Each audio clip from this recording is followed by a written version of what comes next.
मध्यकालीन चित्रकला। आप देखेंगे इस चरण में चित्रकला के उदाहरण बहुत कम मिलते हैं।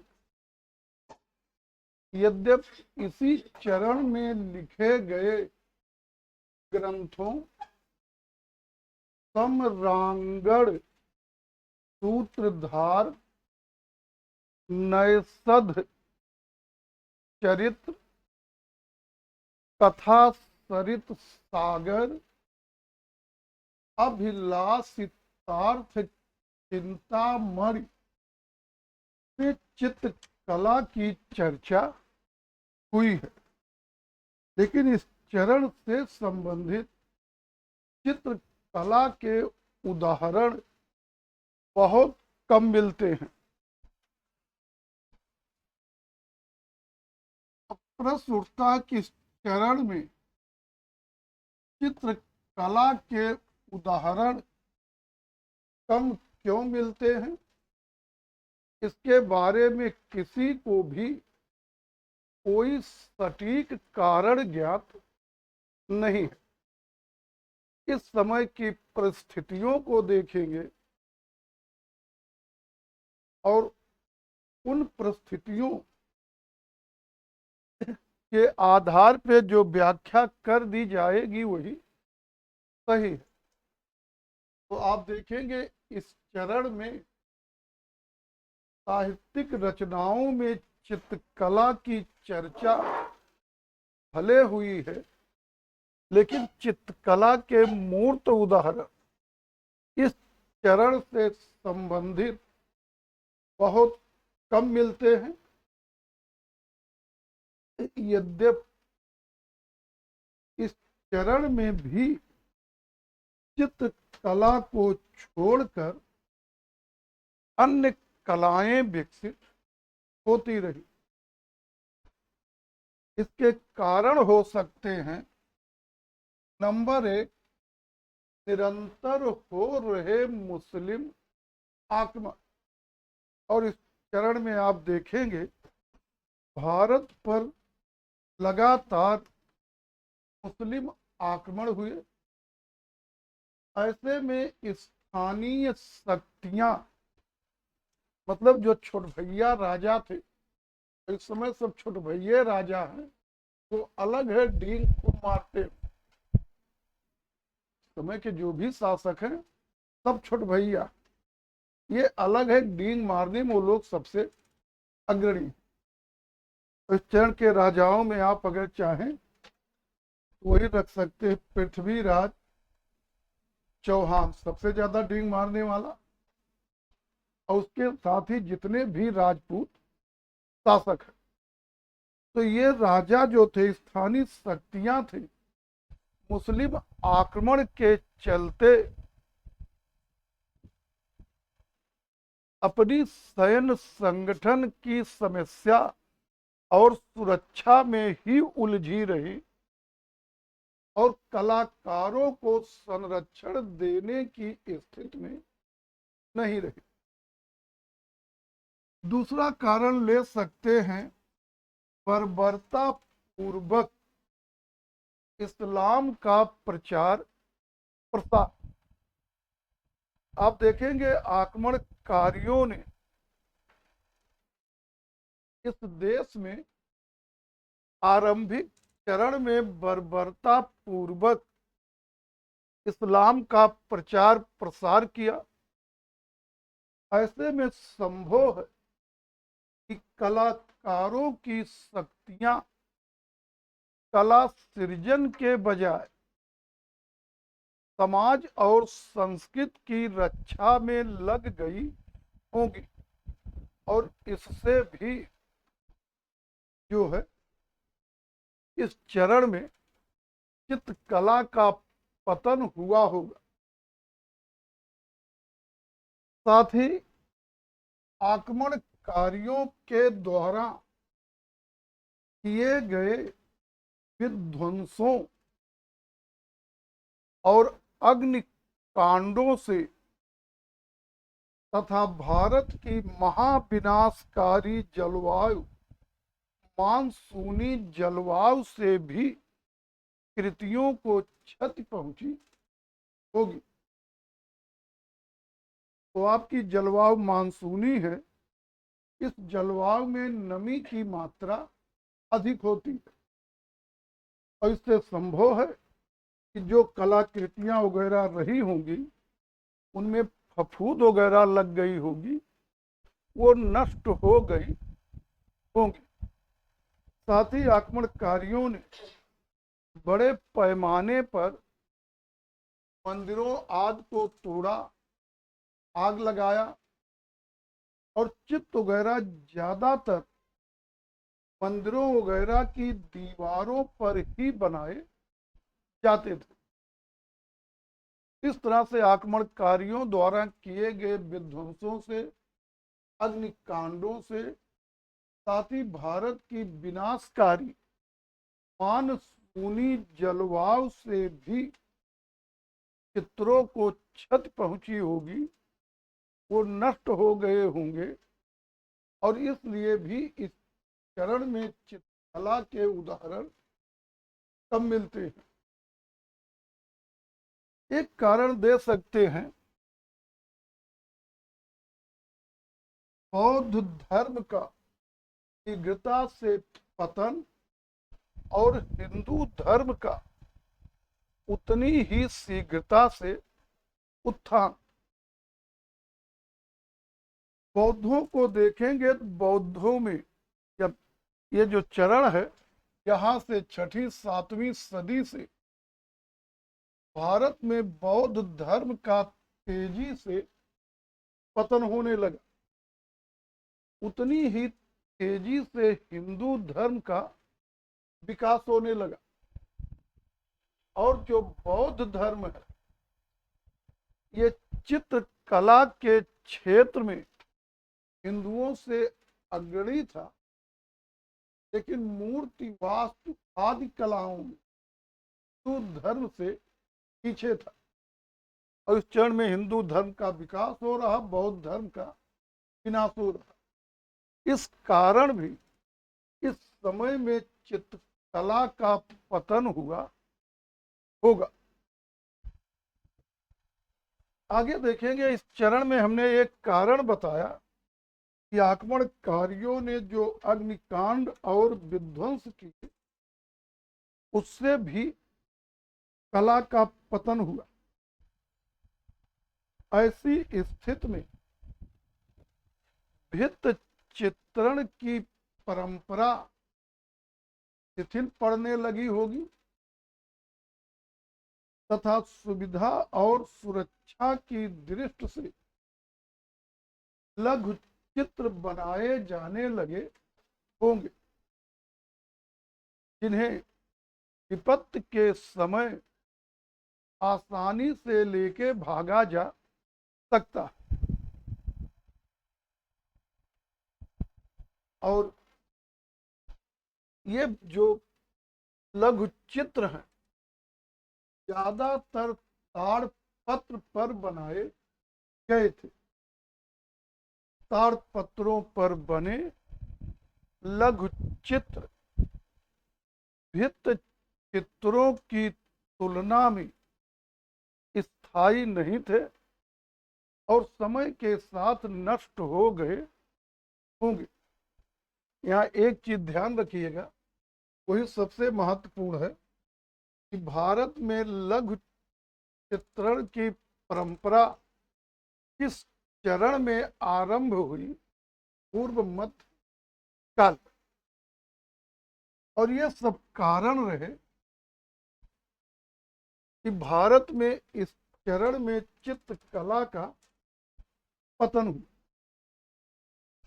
आप देखेंगे पूर्व मध्यकाल में उत्तर भारत जो मुस्लिम आक्रमण से पहले और अधिक आक्रांत हुआ, उसमें इस चरण से संबंधित चित्रकला के उदाहरण नगण्य। लेकिन दक्षिण भारत जो उत्तर की तुलना में अपेक्षाकृत अधिक समय तक मुस्लिम आक्रमणों से सुरक्षित रहा, वहां पर इस चरण से संबंधित भी चित्रकला के कुछ अवशेष मिल जाते हैं। सबसे पहले देखेंगे विजयनगर कालीन चित्र, पल्लो कालीन भित्ति चित्र,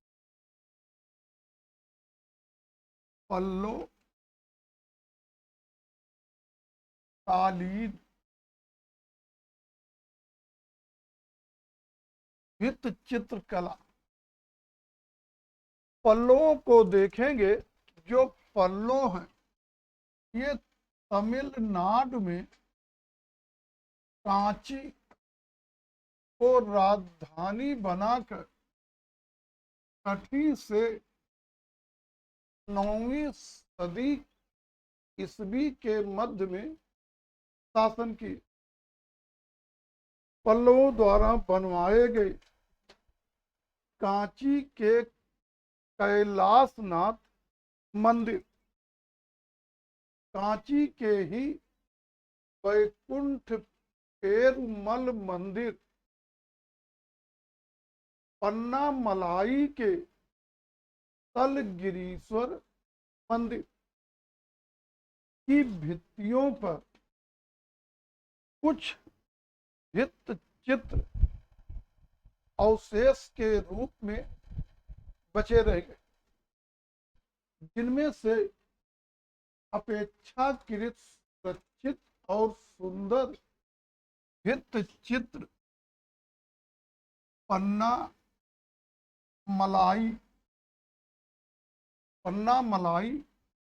के तलगिरीश्वर मंदिर की भित्ति पर पाया गया, और इस मंदिर की भित्ति पर पाए गए सुरक्षित एक चित्रखंड में एक लंबी छरहरे बदन वाली दक्षिण भारतीय आदर्श स्त्री का चित्र सुरक्षित पाया गया। सित्तनवासल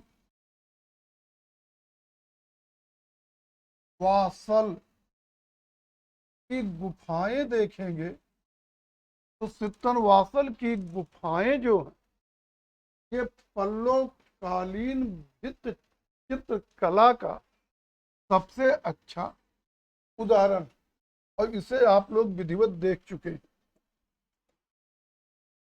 अब हम लोग देखेंगे चोल कालीन भित्ति चित्र कला। चोल कालीन भित्ति चित्र कला। चोल शासकों को देखेंगे कि चोल जो है तमिलनाडु में तंजौर को केंद्र बनाकर 9वीं से 12वीं सदी ईस्वी के मध्य में शासन किए हैं। चोलों का शासन काल वास्तुकला, मूर्ति कला, तक्षण कला के साथ ही चित्रकला के लिए भी जाना जाता है। चोलकालीन भित्ति चित्रकला के साथ चोलेश्वर मंदिर,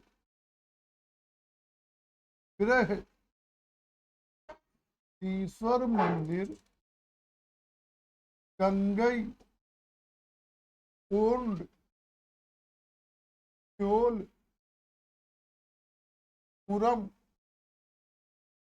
के मंदिरों की दीवारों पर पाए गए। चोलेश्वर मंदिर की भित्त पर बने एक दृश्य में भैरव रूप में नरमुंडों की माला पहने शिव को नृत्य और संगीत का आनंद लेते हुए दिखाया गया है। काली और दुर्गा नाच रही हैं और गंधर्व राज संगीत उत्पन्न कर रहे। भैरव रूप में नरमुंडों की माला पहने शिव नृत्य और संगीत का आनंद ले रहे हैं। काली दुर्गा नाच रही हैं और गंधर्व राज संगीत उत्पन्न कर रहे। चोल भित्त चित्रकला का सर्वाधिक और सबसे सुंदर उदाहरण बृहदीश्वर मंदिर की भित्तियों पर पाए जाते। बृहदीश्वर मंदिर के एक दृश्य में दो अप्सराओं का नृत्य दिखाया गया है। गंधर्व जनों को संगीत उत्पन्न करते हुए दिखाया गया है। शिव आसन पर विराजमान संगीत का आनंद ले रहे हैं और शिव के साथ विष्णु भी विराजमान है। बृहदीश्वर मंदिर के एक दृश्य में चोल नरेश राज प्रथम को परिवार भगवान शिव की पूजा करते हुए दिखाया गया। इस मंदिर की भित्ति पर नटराज रूप में शिव और एक घुड़सवार की विशाल आकृति, महिषमर्दिनी दुर्गा की आकृति भी अंकित पाई गई। इसी मंदिर के एक दृश्य में शिव द्वारा असुरों का संहार नामक दृश्य है।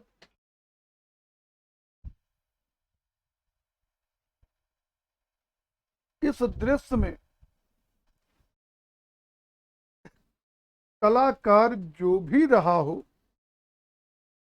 वो असुरों और असुरों की भयभीत पत्नियों के चेहरों पर भय के भाव दिखाने में सफल हुआ और शिव द्वारा असुरों के संहार का दृश्य जो यही चोल भित्त चित्र कला का सबसे सुंदर उदाहरण है। इस दृश्य में शिव के 8 हाथ दिखाए गए हैं। ब्रह्मा को शिव का सारथी दिखाया गया है और शिव के पक्ष में लड़ते हुए गणेश, कार्तिकेय, काली को भी दिखाया गया है। गणेश, कार्तिकेय, काली को दिखाया गया है। इस मंदिर का कोई दृश्य उपलब्ध नहीं। विजयनगर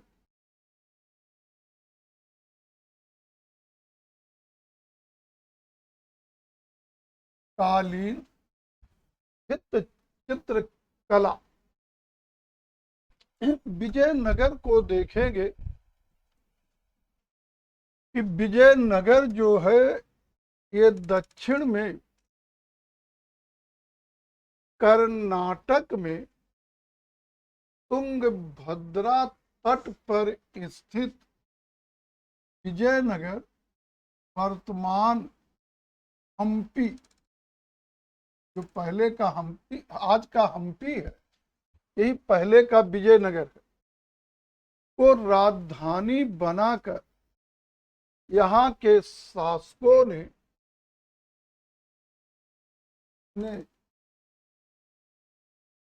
14वीं से लेकर 17वीं सदी के मध्य शासन किया, जिनमें से लगभग 150 वर्ष तक ये सशक्त साम्राज्य रहा और चारों तरफ मुस्लिम राज्यों से घिरा। दक्षिण भारत में हिंदू सभ्यता और संस्कृति की रक्षा करता रहा। इस विजयनगर कालीन चित्रकला के संदर्भ में देखेंगे तो आप देखेंगे राजधानी विजयनगर में स्थित विट्ठल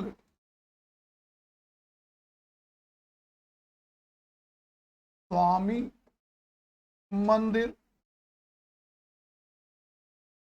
कांची स्थित वरद राज मंदिर, पेरुल स्थित जल कंठेश्वर मंदिर, लेपाक्षी स्थित वीर भद्र मंदिर की भित्तियों पर विजयनगर कालीन भित्त चित्र कला के साक्ष्य मिलते। विट्ठल स्वामी मंदिर की भित्ति पर पाया गया सबसे सुंदर दृश्य है विद्यारण्य स्वामी की यात्रा का भव्य दृश्य। इन दोनों पे कोई खास नहीं है। वीरभद्र मंदिर की भित्तियों पर विजयनगर कालीन भित्त चित्र कला के सर्वाधिक साक्ष्य मिलते हैं। इस मंदिर की दीवारों पर राम का राज्याभिषेक,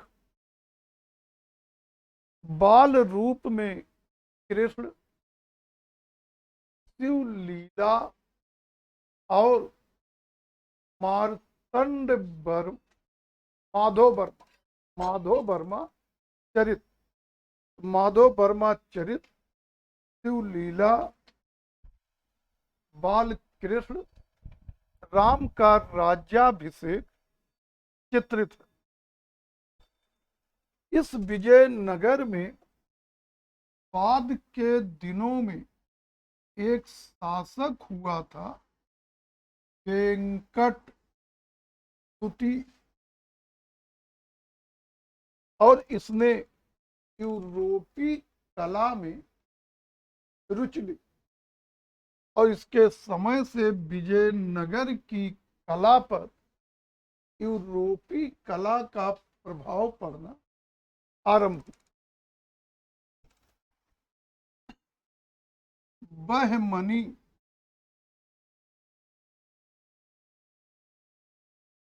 कालीन भित्त चित्र कला बहमनी को देखेंगे कि जो बहमनी है ये विजयनगर का समकालिक उसका उत्तरी पड़ोसी मुस्लिम राज्य है। मुस्लिम राज्य होने के कारण बहमनी में चित्रकला का कोई खास विकास नहीं हुआ। लेकिन बहमनी में एक शासक हुआ अहमद शाह। अहमद शाह ने अपनी राजधानी बीदर में रंग महल बनवाया था और साथ ही स्वयं का मकबरा बनवाया था। इस रंग महल के 3 कमरे और उसका मकबरा चटक रंगों से ईरानी शैली में बने बेल बूटों से सुसज्जित है। अब देख लेते हैं भित्ति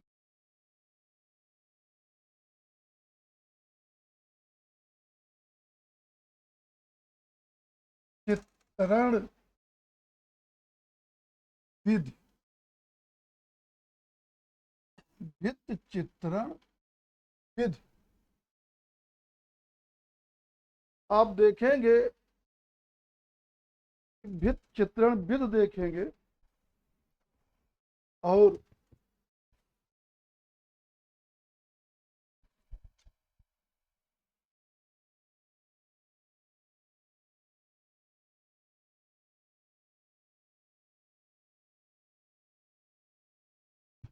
ये जो ऊपर वाली मेन नदी है ये किसड़ा मानी है। छोटी वाली जो है ये किसड़ा की सहायक तुंगभद्रा है।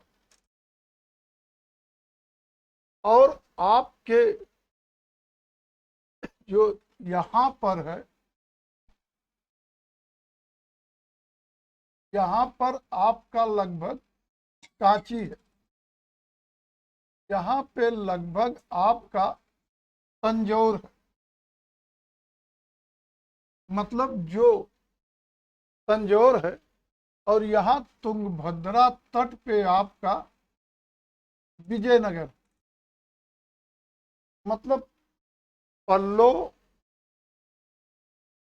चोल और विजयनगर के शासक जो शासन किए हैं वो सब किसड़ा तुंगभद्रा के दक्षिण में है।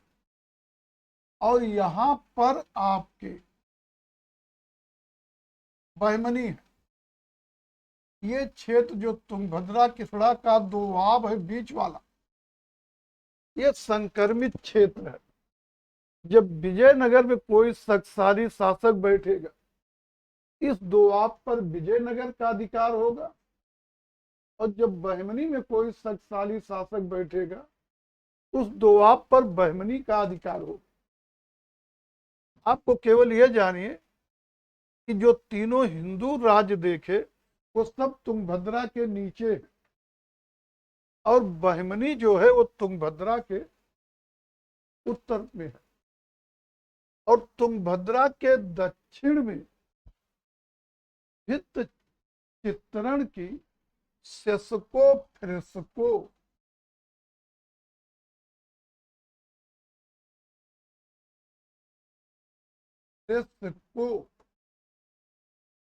पद्धत प्रचलित थी। मतलब पल्लो, चोल और विजयनगर में जो भित्ति चित्रण हुआ वो सेस्को फ्रेस्को विधि के तहत किया गया। सेस्को फ्रेस्को विधि के तहत पहले चूने और रेत का मसाला बनाकर प्लास्टर लगाया जाता था।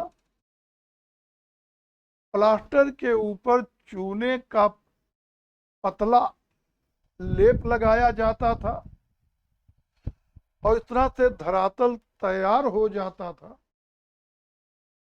तैयार धरातल पर लाल रंग से रेखांकन करके तरल रंग बरस से भरे जाते थे। तो यहाँ पे सेस्को फ्रेस्को विधि है। रेत और चूने का प्लास्टर लगाएंगे, प्लास्टर पे चूने का पतला लेप लगाएंगे और इस तरह धरातल तैयार धरातल पे लाल रंग से रेखांकन के बाद बरस से तरल रंग लगाए जाते थे। माने एकदम वही सेम अजंता वाली विधि।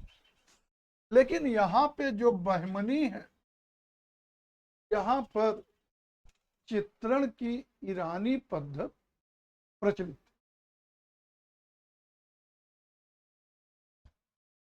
अब हम देख लेते हैं बृहत्तर भारत।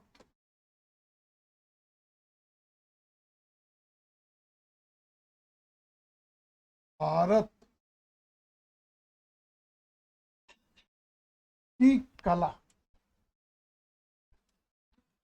बृहत्तर भारत मतलब बड़ा वाला भारत। ये भूभाग जिस पर भारतीय संप्रभुता है, इसे हम भारत कहेंगे। और इससे आगे जहां तक भारतीय सभ्यता और संस्कृत का प्रचार प्रसार हुआ है, उसे बृहत्तर भारत कहेंगे।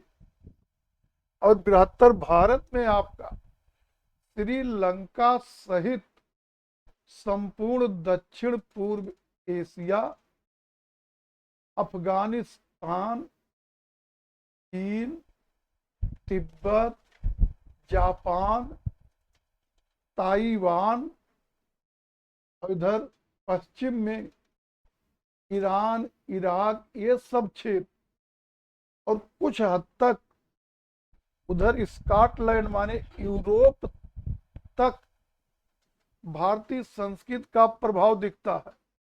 और ये सारा क्षेत्र बृहत्तर भारत में रखा जाएगा।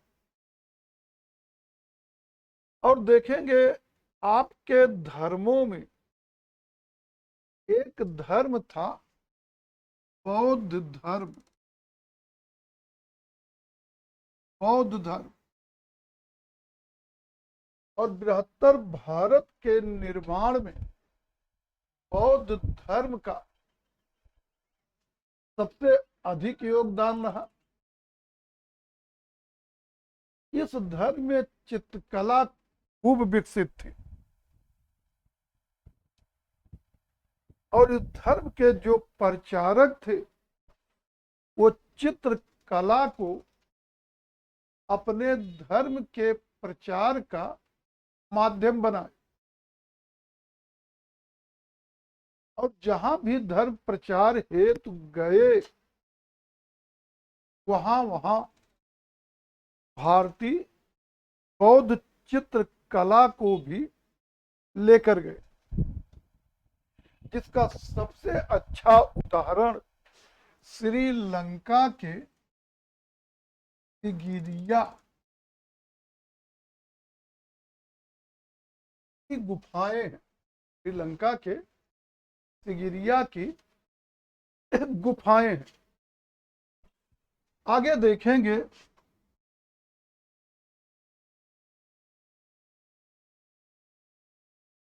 पगान। ये दक्षिण पूर्व एशिया में पड़ेगा और पगान के प्राचीन मंदिरों में बौद्ध जातकों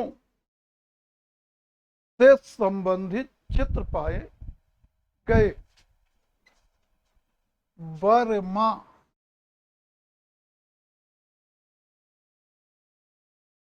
या आजकल इसका नाम है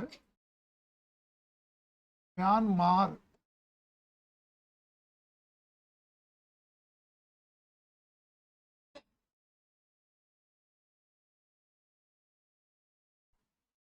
ये भी दक्षिण पूर्व एशिया का ही पोर्शन है और यहाँ के प्राचीन मंदिरों में तंत्र मंत्र पर आधारित चित्र मिलते हैं। वास्तव में बौद्धों में एक संप्रदाय रहेगा वज्रया, वो तंत्र मंत्र पर आधारित। यहाँ के प्राचीन मंदिरों में तंत्र मंत्र पर आधारित चित्र मिलते हैं। तुसित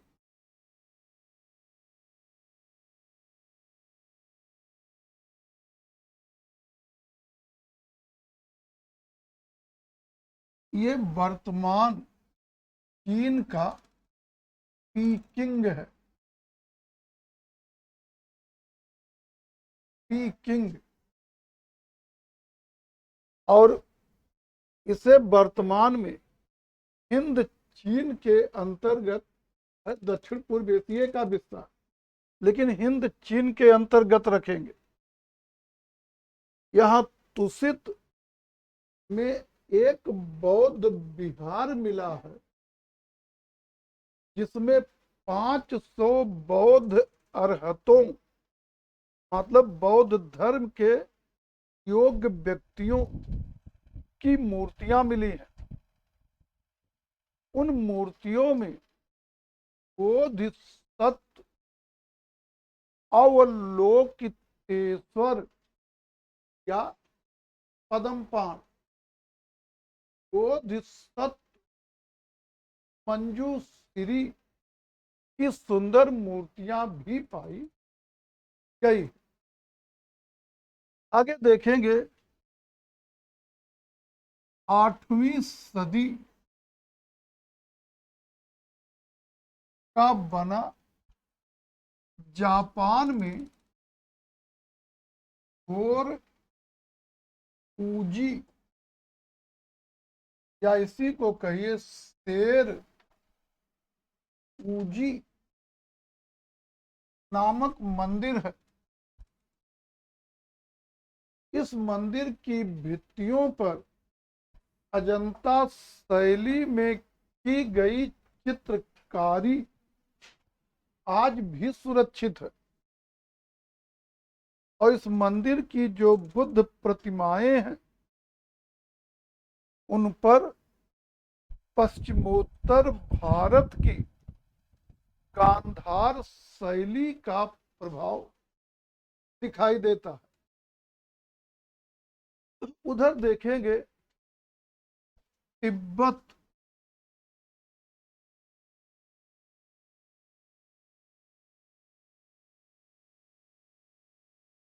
और नेपाल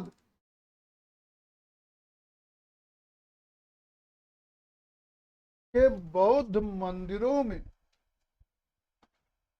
बहुत सी रंग बिरंगी पताकाएं लहराती रहती हैं, जिन्हें थानका कहते हैं। थानका,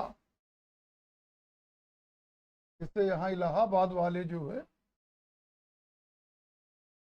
चढ़ाते हैं, जो यूं डम्बल निशान चढ़ाते हैं, उसे निशान कहते हैं। तो यहाँ पे ऐसे चढ़ाने वाले होंगे तो बहुत सारी रंग बिरंगी पताकाएं चढ़ाते हैं और यहाँ के मंदिरों में बहुत सी रंग बिरंगी पताकाएं फहराती रहती है। और ये जो यहाँ का थानका है, ये भारतीय पट चित्रों का ही एक रूप माना जाता है। आगे देखेंगे अफगानिस्तान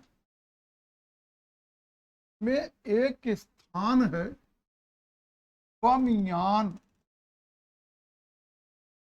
और अभी हाल की खोजों में बामियान की गुफाओं में विश्व में तैल रंग चित्रण का प्राचीनतम साक्ष्य प्राप्त हुआ जो बौद्ध धर्म से संबंधित है। यही बमियान में ऐतिहासिक रूप में बुद्ध की सबसे विशाल प्रतिमा पाई गई। चीन में देखेंगे, चीन के चड नाग में बौद्धों का प्रसिद्ध श्वेत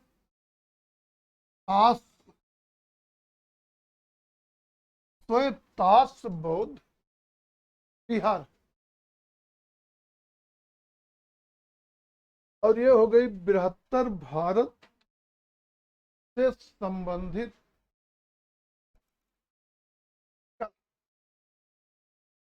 और यहां तक जो हम लोग देखे,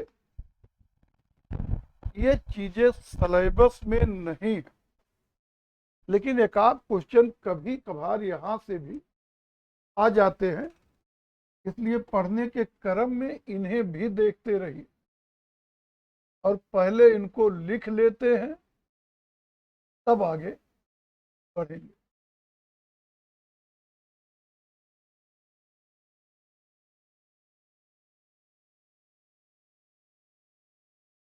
पूर्व मध्यकालीन चित्रकला 6ठी 7वीं सदी ईस्वी से 15वीं 16वीं सदी ईस्वी तक, डैश करके लिखिए। इस चरण में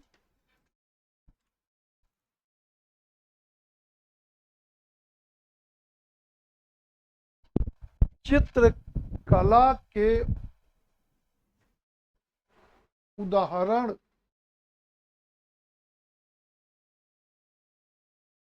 बहुत कम मिलते हैं।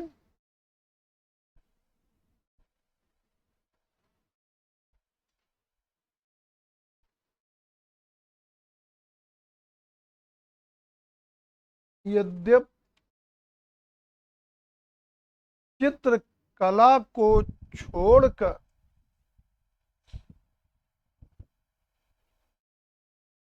अन्य कलाएं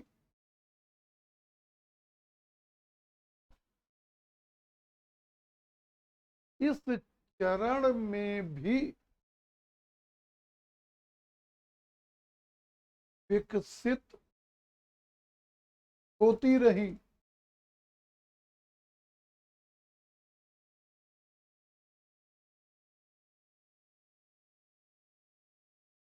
इसके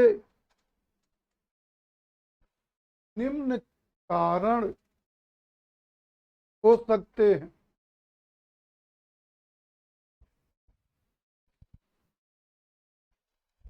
अब पॉइंट वाइज, पहली पॉइंट, निरंतर हो रहे मुस्लिम आक्रमण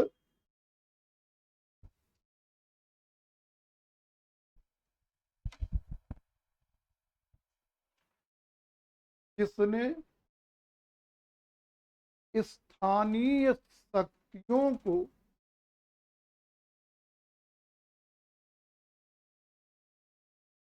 सुरक्षा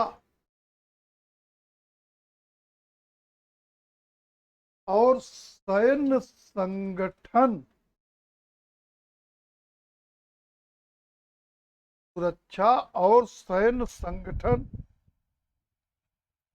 की समस्या में उलझाए रखा।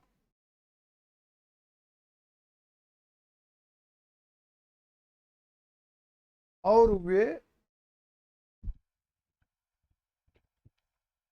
कलाकारों को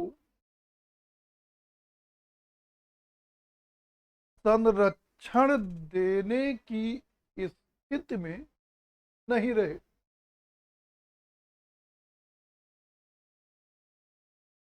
कलाकारों को संरक्षण देने की स्थिति में नहीं रहे। अगली पॉइंट, बर्बरता पूर्वक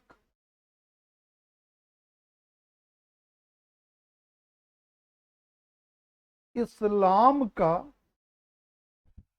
प्रचार प्रसार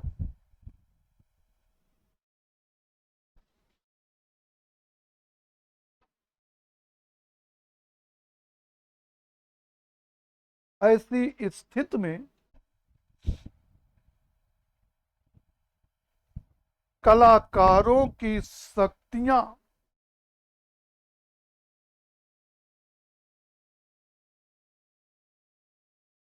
कला रचना से हटकर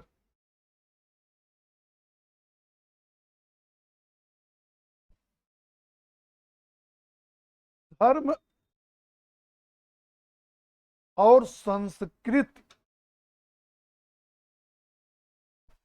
की रक्षा में लग गई होगी।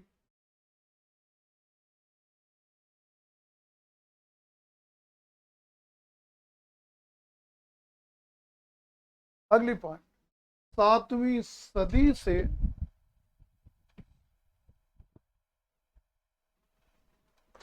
धार्मिक क्षेत्र में परिवर्तन का आना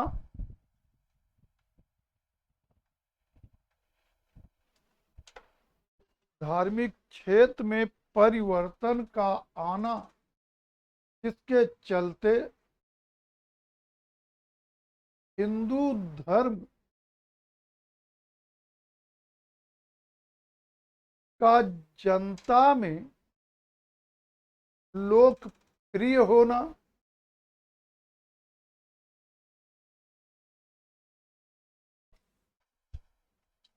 और बौद्ध धर्म का पतन होना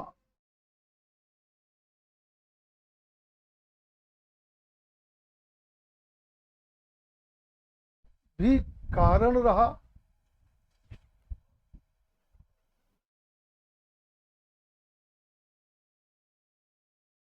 हिंदू धर्म बौद्ध धर्म की तुलना में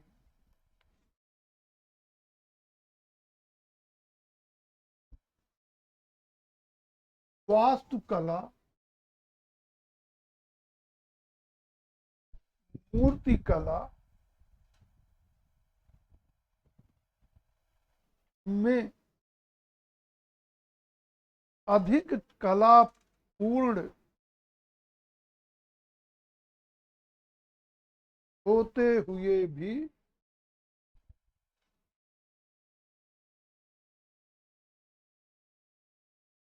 चित्रकला के क्षेत्र में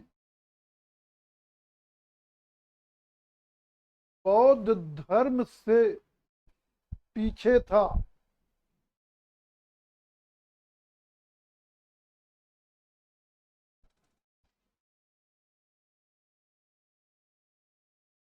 यही कारण रहा कि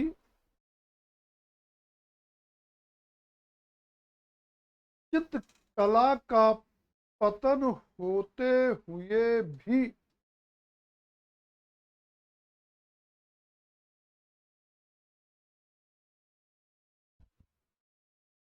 मूर्तिकला, वास्तुकला आदि का इस चरण में भी विकास होता रहा।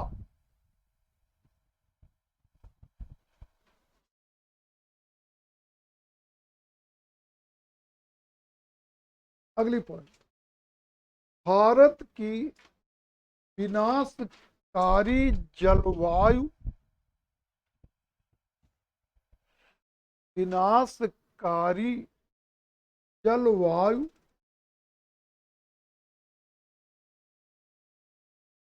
और आक्रमणकारियों द्वारा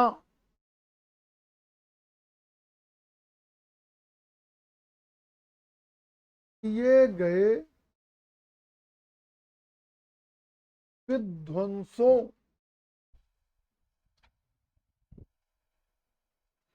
और अग्निकांडों से भी कलाकृतियों को क्षति पहुंची।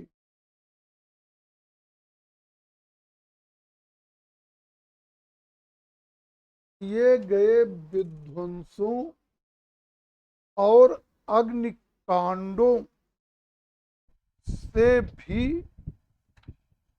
कलाकृतियों को क्षति पहुंची।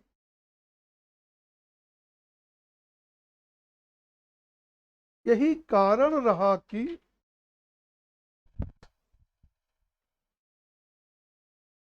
इस चरण में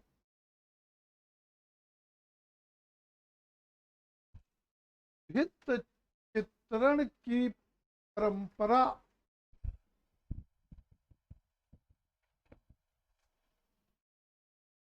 समाप्त होने लगी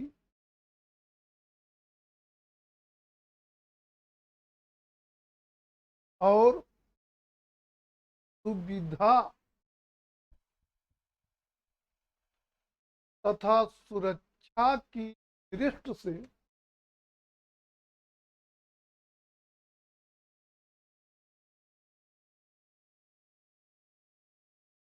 अधिकांशतया लघु चित्र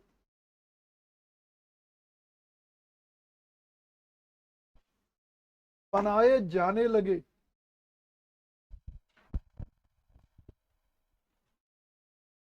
जिन्हें आसानी से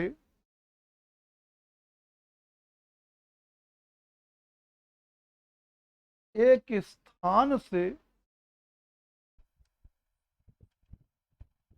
दूसरे स्थान पर ले जाया जा सकता था।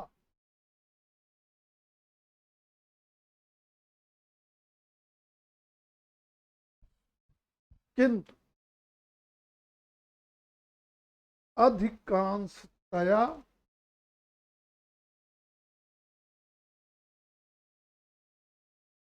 ताड़पत्रों पर बने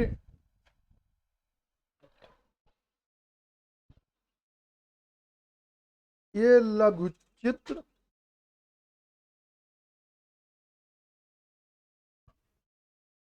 भित्त चित्रों की तुलना में ये लघु चित्र भित्त चित्रों की तुलना में स्थायी नहीं थे और नष्ट हो गए होंगे।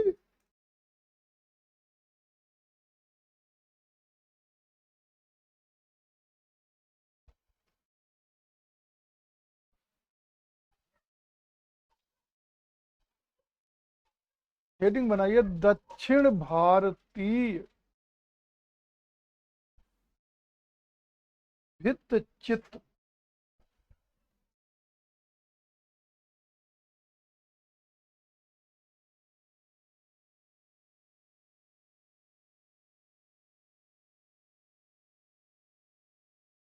ये दक्षिण भारत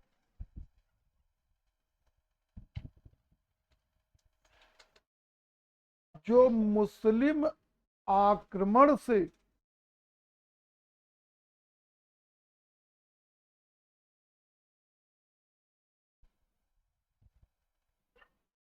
उत्तर भारत की अपेक्षा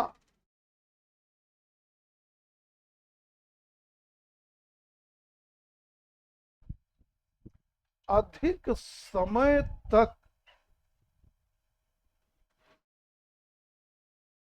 सुरक्षित रहा,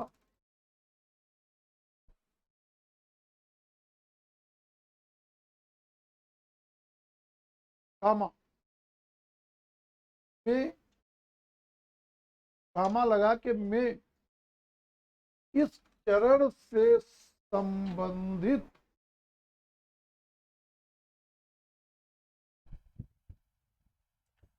अवशेष रूप में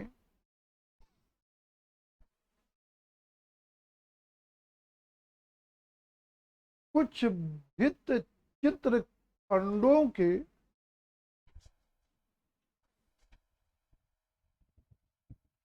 भित्त चित्र खंडों के उदाहरण मिल जाते हैं।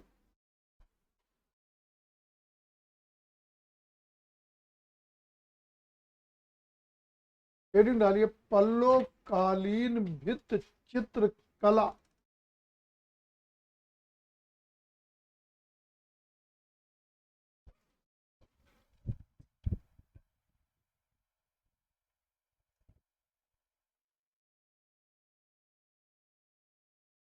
पल्लवों ने तमिलनाडु में कांची को राजधानी बनाकर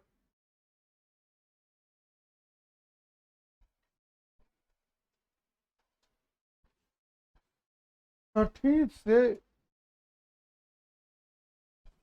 9वीं सदी ईसवी के मध्य शासन किया।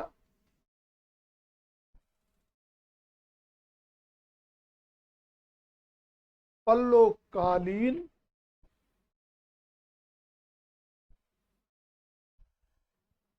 कांची के कैलाशनाथ मंदिर,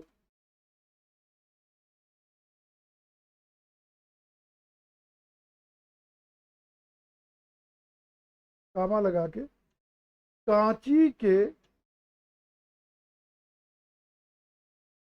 वैकुंठ पेरुमल मंदिर,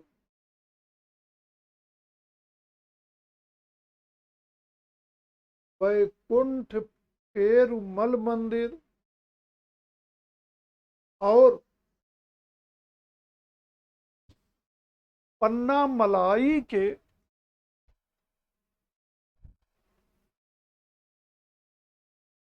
तलगिरीश्वर मंदिर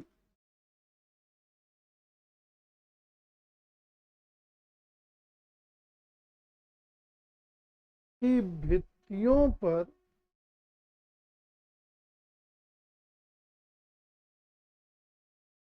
कुछ चित्रखंड सुरक्षित पाए गए हैं।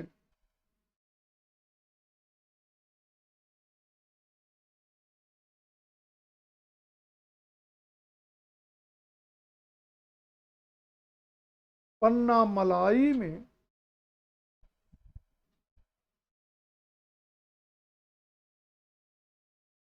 सबसे अच्छे रूप में सुरक्षित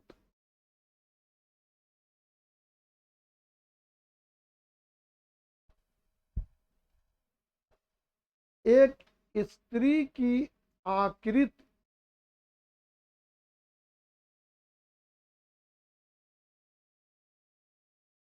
सुंदर है।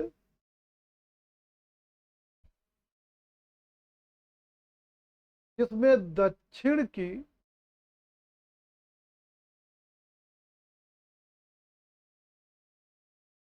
सुडौल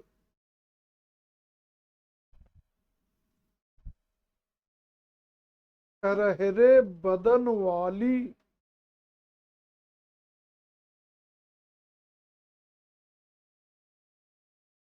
सुडौल करहरे बदन वाली स्त्री की आदर्श कल्पना की गई है।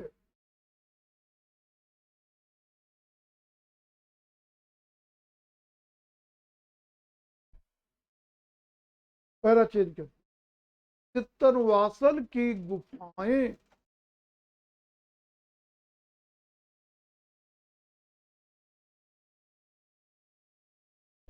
पल्लोकालीन,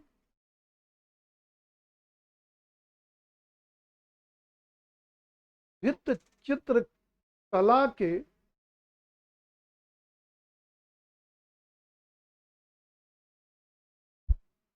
सबसे अच्छे उदाहरण के रूप में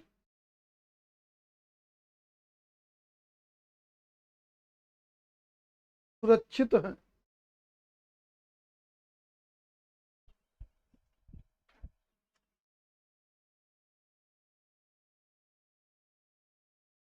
हेडिंग डालिए,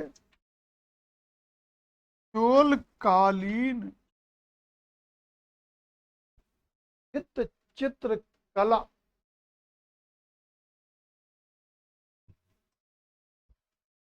चोलकालीन भित्त चित्र कला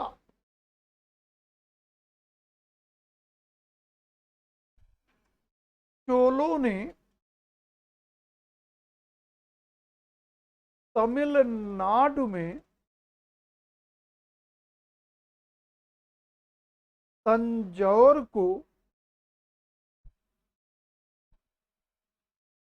केंद्र बनाकर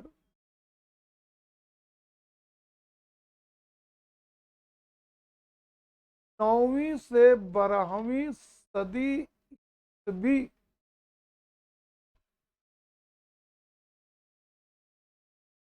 के मध्य शासन किया।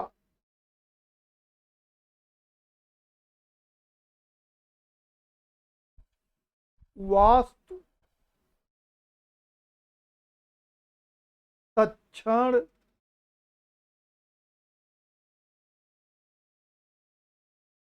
और मूर्ति कला के साथ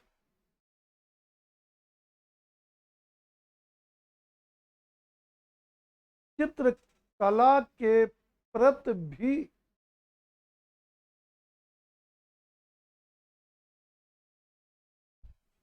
चोल शासकों की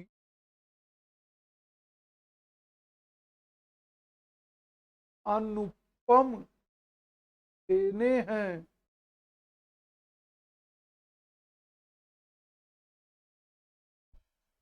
पैरा चेंज कर, चोलकालीन चोलेश्वर मंदिर के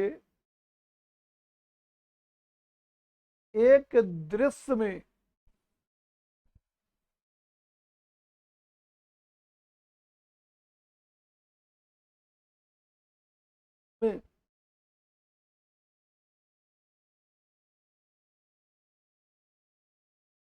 काली दुर्गा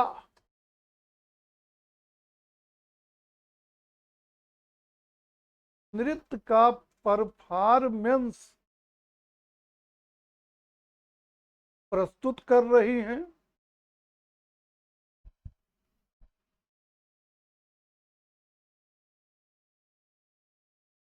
गंधर्व राज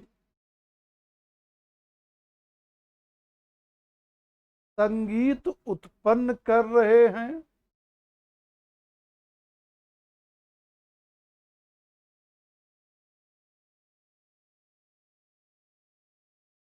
नर मुंडों की माला पहने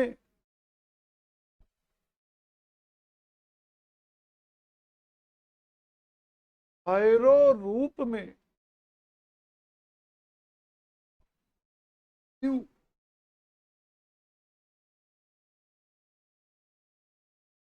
उनके परफॉर्मेंस का निरीक्षण कर रहे हैं।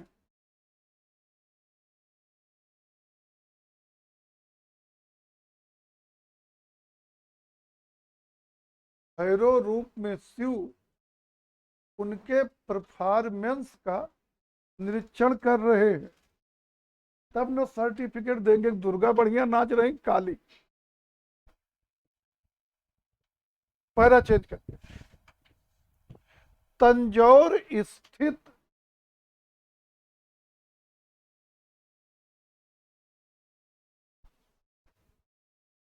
बृहदीश्वर मंदिर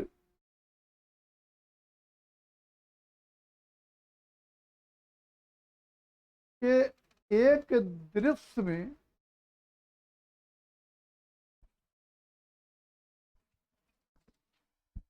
भगवान शिव को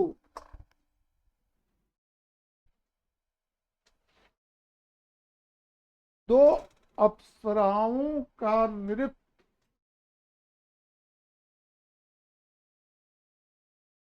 देखते हुए दिखाया गया है।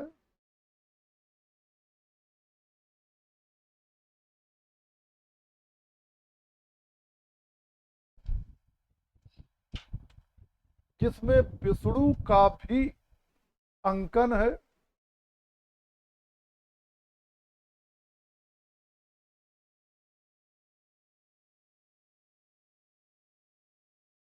और गंधर्व जनों को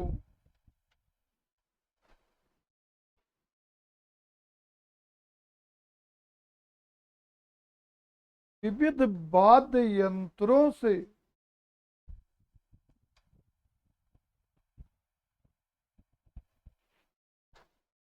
संगीत उत्पन्न करते हुए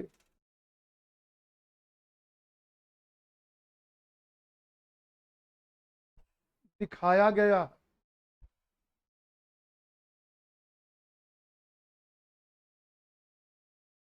पैरा चेंज करके बृहदीश्वर मंदिर में बृहदीश्वर मंदिर के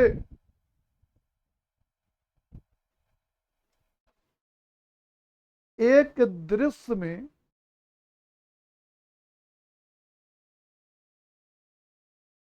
चोल नरेश राज प्रथम को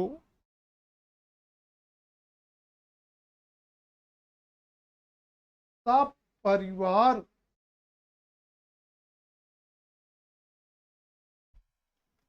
शिव की पूजा करते हुए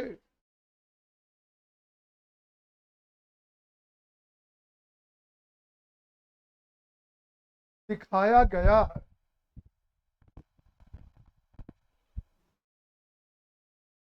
अगली पॉइंट, बृहदीश्वर मंदिर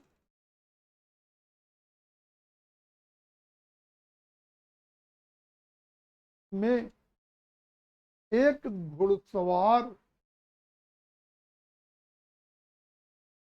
और नटराज रूप में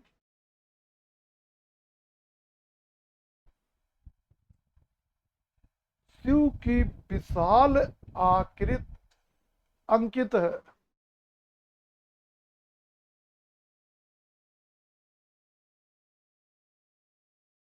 पैरा चेंज कर डॉक्टर सी शिवराम मूर्ति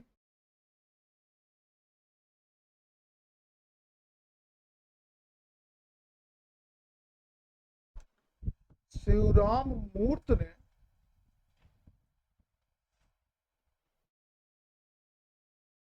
डॉक्टर सी शिवराम मूर्ति ने चोल भित्त चित्र कला का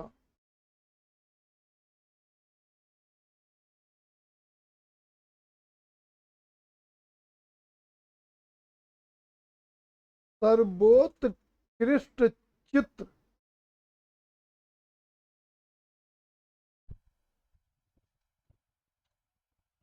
सर्वोत्कृष्ट सबसे उत्कृष्ट चित्र शिव द्वारा असुरों के संहार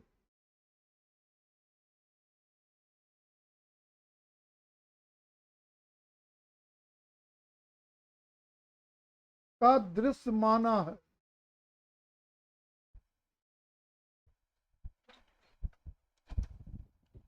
इस चित्र में कलाकार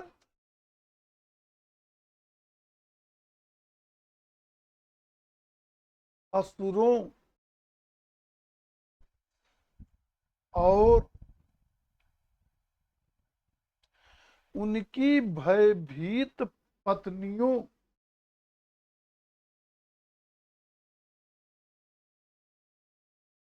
के चेहरों पर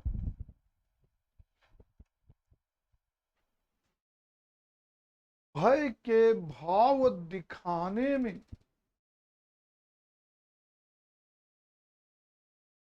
पूरी तरह सफल हुआ है।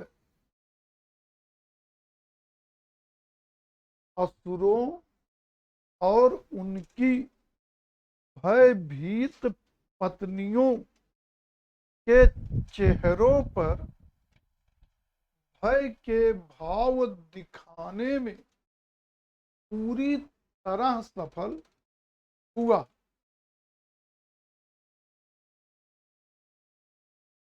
पूरी तरह सफल हुआ।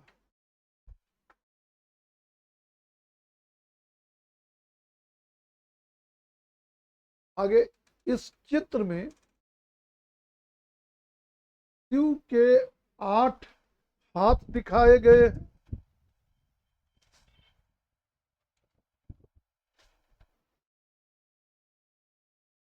उनके सारथी ब्रह्मा दिखाए गए हैं।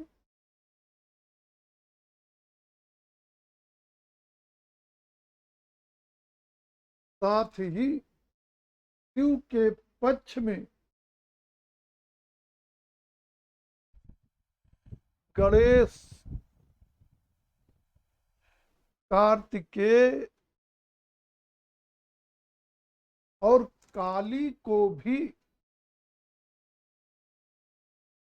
जूझते हुए जूझते हुए दिखाया गया है।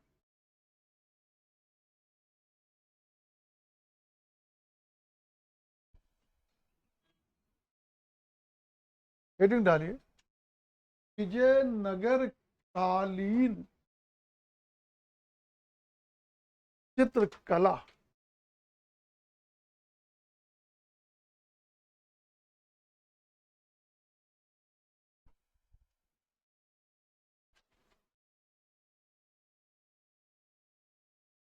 विजयनगर के शासकों ने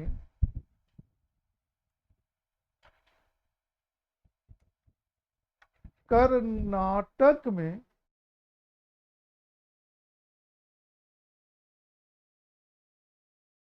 तुंगभद्रा तट पर स्थित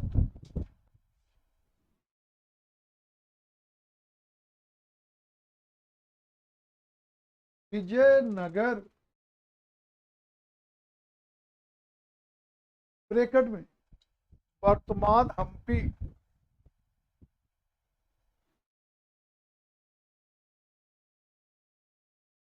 विजयनगर के शासकों ने आगे क्या बोले थे, तुंगभद्रा तट पर स्थित विजयनगर ब्रैकेट में वर्तमान हम्पी ब्रैकेट बंद को राजधानी बनाकर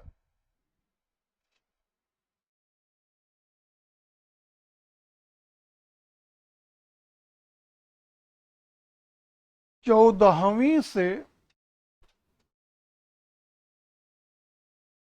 17वीं सदी तक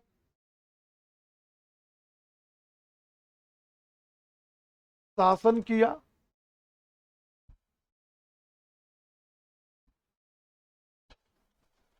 और लगभग 150 वर्षों तक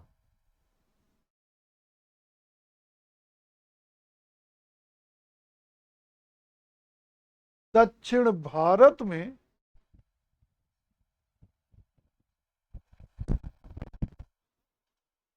हिंदू सभ्यता और संस्कृति की रक्षा की।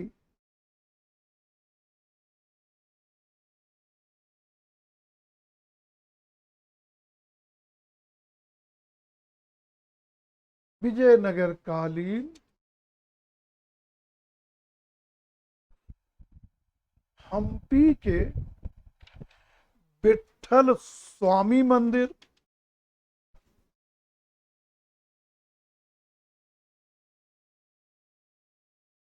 कांची के वरदराज मंदिर,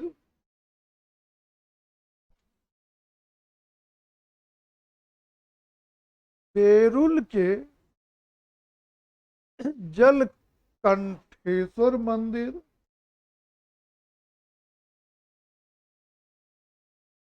वरदराज मंदिर, बेरुल के जलकंठेश्वर मंदिर और लेपाक्षी के वीरभद्र मंदिर में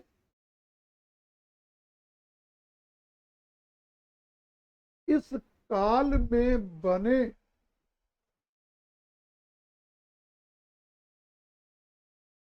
चित्रों के अवशेष प्राप्त होते हैं।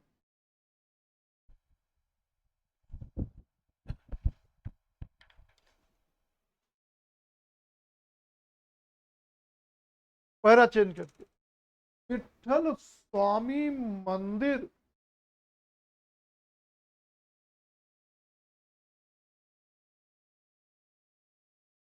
विठल स्वामी मंदिर में सबसे सुंदर दृश्य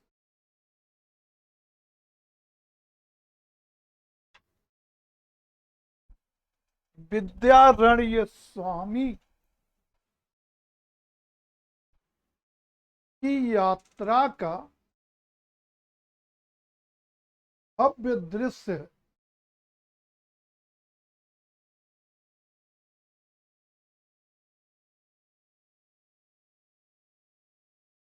फिर पैरा चेंज करें, लेपाक्षी के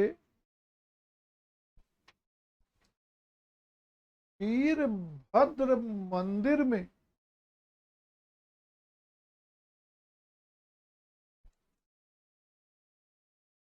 शिवलीला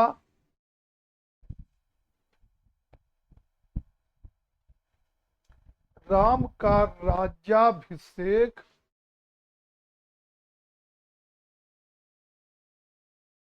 बाल कृष्ण और माधव वर्मा चरित्र चित्रित है।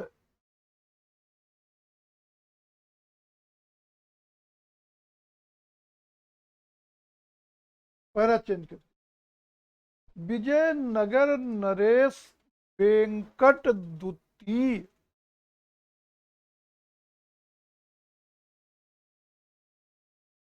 ने यूरोपीय कला में रुचि ली।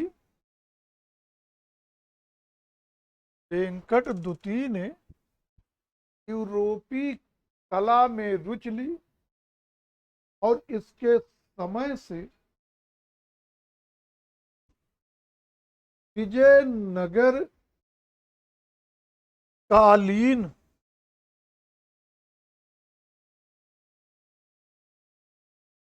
चित्रकला पर यूरोपीय चित्रकला का प्रभाव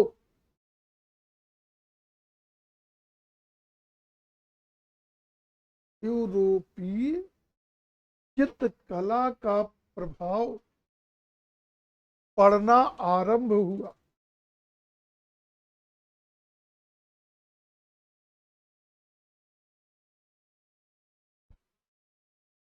हेडिंग डाली, बहमनी कालीन चित्रकला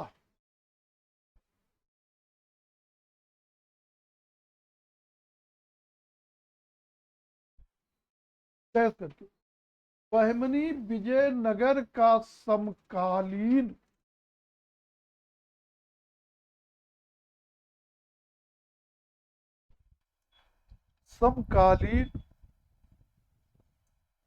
उसका उत्तरी पड़ोसी मुस्लिम राज्य था। विजयनगर का समकालीन उसका उत्तरी पड़ोसी मुस्लिम राज्य था।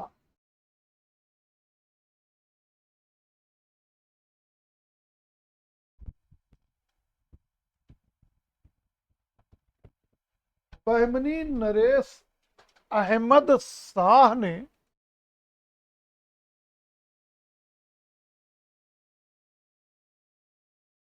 राजधानी बीदर में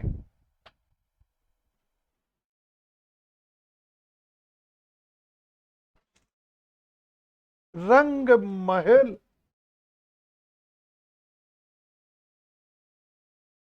और स्वयं का मकबरा बनवाया।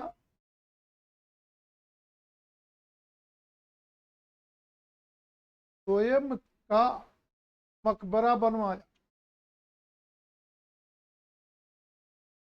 रंग महल के 3 कमरे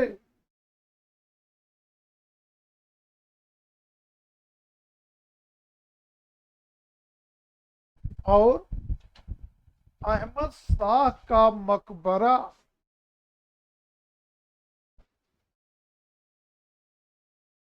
ईरानी शैली में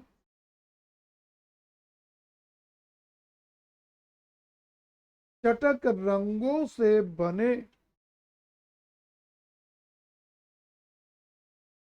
बेल बूटों से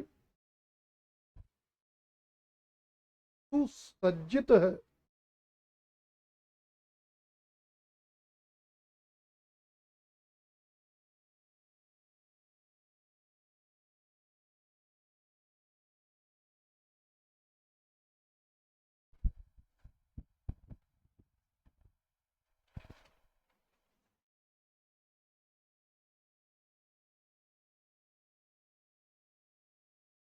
हेडिंग डालिए चित्रण विधि।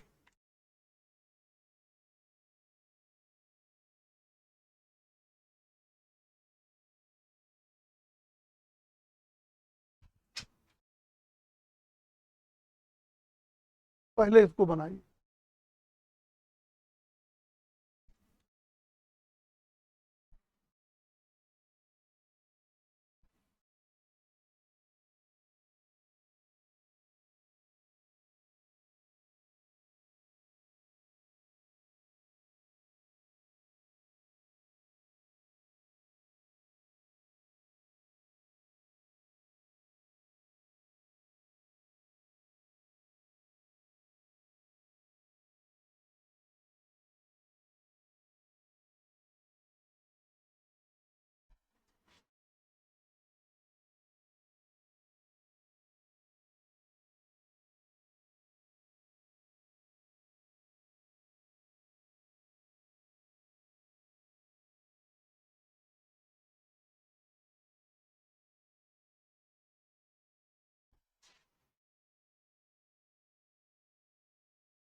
रायचूर दो आब।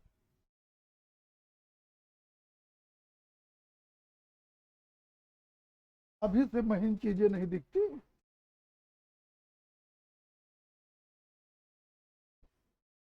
अभी न दिख रही हो तो समस्या। मछली खाने पड़े।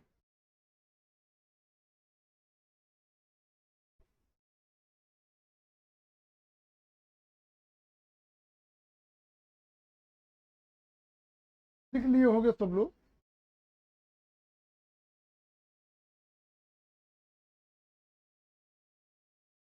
अब लिखिए। तुंगभद्रा के दक्षिण में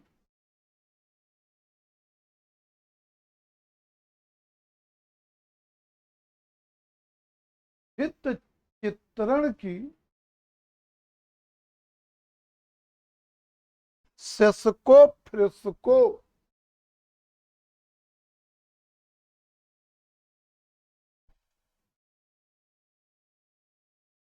सेस्को फ्रिस्को पद्धत प्रचलित थी,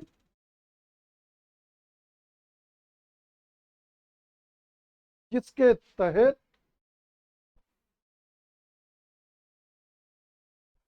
पहले चूने तथा रेत का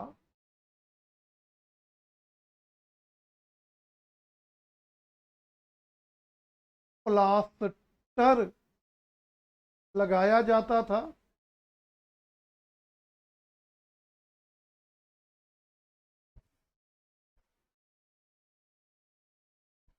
उसके ऊपर चूने की पतली और चिकनी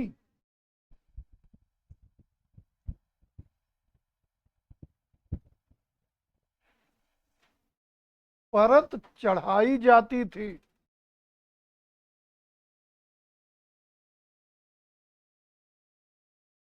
इस तरह धरातल तैयार हो जाता था।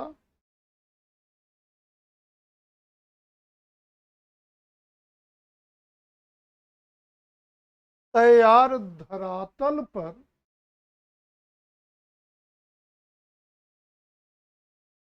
लाल रंग से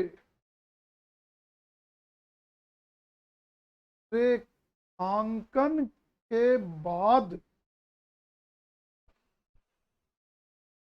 तरल रंग लगाए जाते थे।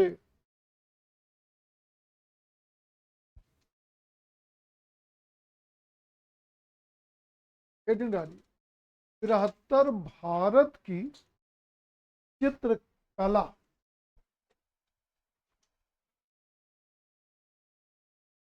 बृहत्तर भारत की चित्रकला, इसी पर रोक दीजिए, यहां से आगे कल देखा जाएगा। कोई चीज कहीं पूछना हो तो उस पर चर्चा कर लीजिए।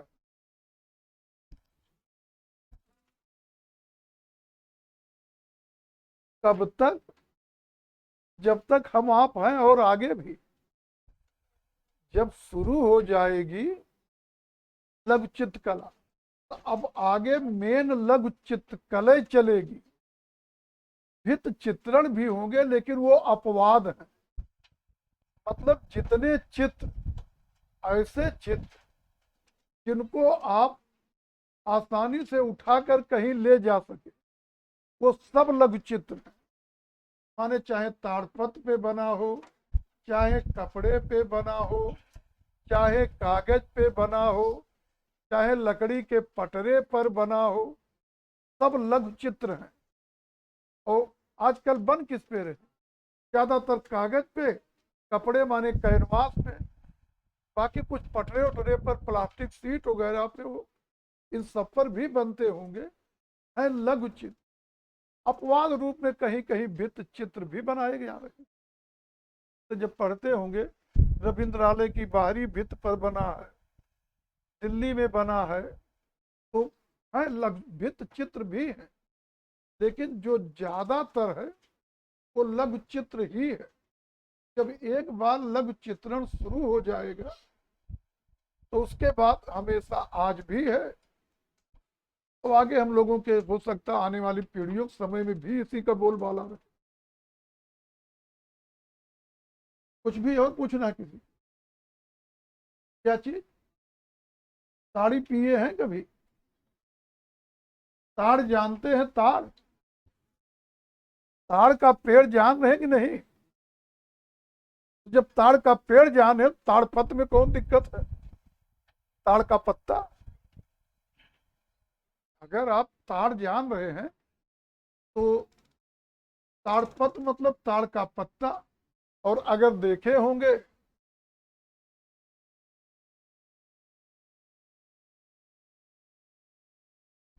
बन जाएगा हो, ऐसे खूब बड़ा सा होता है और इसमें नसें होती हैं, तो हर पत्ते में नसें होती हैं। कुछ ऐसे माने बड़ा सा होता है, इसी पर बनाए। हाँ, अब बताइए संदीप, आपकी क्या दिक्कत है?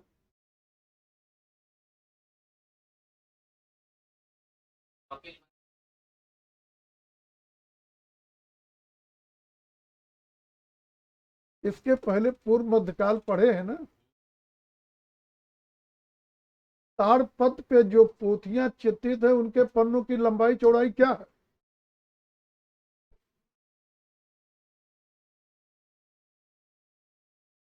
ताड़पत्र पे जो चित्र बने वो पोथियों के रूप में है, उन पोथियों के पन्नों की लंबाई चौड़ाई। अरे तो उनको बताने देते, ज्यादा उनको समझ में आता ना। ये जो है राउंड फिगर में 22 इंच लंबे और 2.25 इंच चौड़े। ये फैक्ट नहीं है, ये राउंड फिगर है, कारण कि ये सब प्रेस में नहीं छपे, सबकी माप बराबर होगी।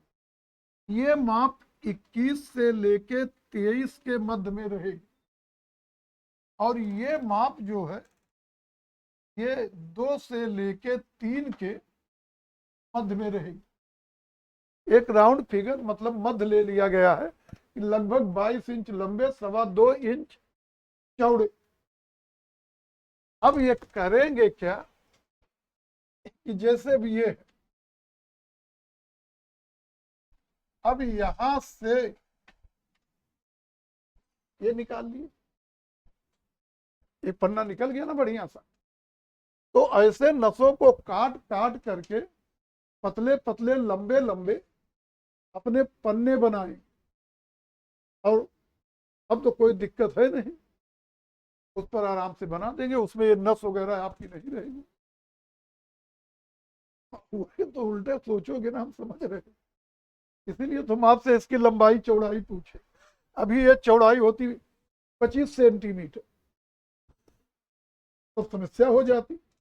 तो इसीलिए चौड़ाई कम है, क्योंकि नसों के बीच में जो जगह है उसी में ये पन्ने या पेज काटे गए, इसीलिए लंबाई तो लगभग है काफी ठीक ठाक, चौड़ाई बहुत कम।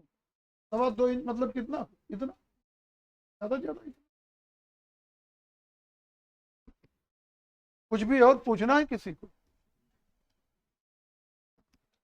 और ये ताड़ पत्र वत्र क्या है, ये हमसे मत पूछा करिए, खुद प्रयोग करेंगे तो वो चीजें याद रहेंगी।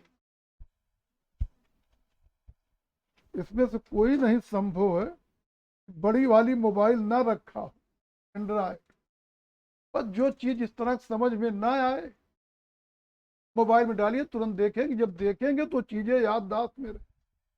अभी ऐसे आगे चलेंगे, कुछ शब्द पेड़ ओड़ ऐसे आएंगे इसको जिंदगी में न सुने होंगे न देखे होंगे।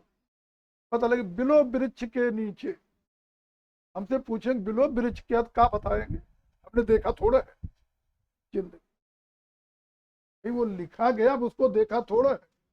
तो उसका स्वरूप समझने का एक ही विकल्प है कि नेट पे मतलब डालिए आप बिलो वृक्ष, तो वृक्ष आ जाएगा, तो आप देख के समझ लेंगे कैसे ही बिलो वृक्ष होता।